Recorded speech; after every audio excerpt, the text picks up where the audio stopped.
పోతుంది లక్షల కోటి ఆవుల మంద నా మందని మేపుకోవాలని మంద కాడ ఉన్నాడు ఇవాళ గంగకు కాడవరానికి లగ్గం చేయాలంటే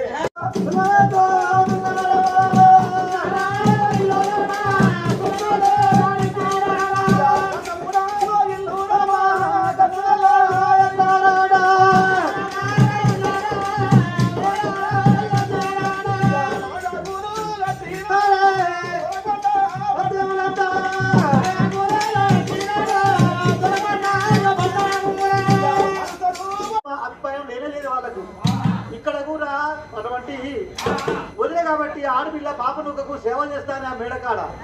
అన్నం వండుతుంది కూర వండుతుంది బట్టెత్తి మజ్జిగ పోతుంది నీరు పోసి మనం మాట్లాడుతుంది అన్నం పెట్టి ఆలోచన చేసి వదిలే కాబట్టి అటువంటి స్నానం పోస్తుంది నా భర్తను తీసుకునే నా భర్తను అడిగి పడుకున్నాడు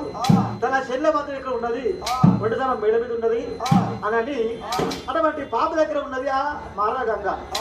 ఈ కథ గిట్ట ఉన్నది ఇంకో భాగం చెప్తున్నాను కాటవరాజు మనం ఏనాటికే చూడు ఒకనాడు మనంగా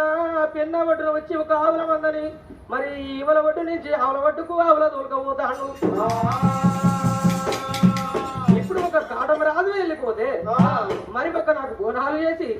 నాకు ఒక పండుగలు చేసి నా జాతర ఒక జరిపించేటోళ్ళు ఎవరు లేరు కాబట్టి ఈ ఒక నెల్లూరు పట్నం వెళ్ళిపోయినాక కాడవరాజుకు ఒక పగవారితో ఒక యుద్ధాలు వచ్చి వాళ్ళకు ఒక పంచాది వచ్చి ఆ నెల్లూరు పట్నంలో కాడవరాజు కథమైపోతాడు కాబట్టి ఇప్పుడే నేను కాడవరాజుకి ఎదురుగా పోయి ముట్టింది కూర్చోబడి ఆదివాడు చుట్టూ పగవాడు బాధపడే కొడుకులు బిడ్డలు కోడు సంపదకి నీ ఆవులెత్తు నీ అర్థమెత్తు నీ ధనమెత్తు నీ ధాన్యమెత్తు నీ పైసే బంగారం ఎత్తు నాకు బోనం చేయమంటే కానాడు నదురు బోనం చూడు అయ్యో గంగడి ఏకైనా బోనం చేసిండు పట్టాలు చేసిండు అనలే పెన్న ఒడ్డున కాటవరాజు గంగా పండుగలైనా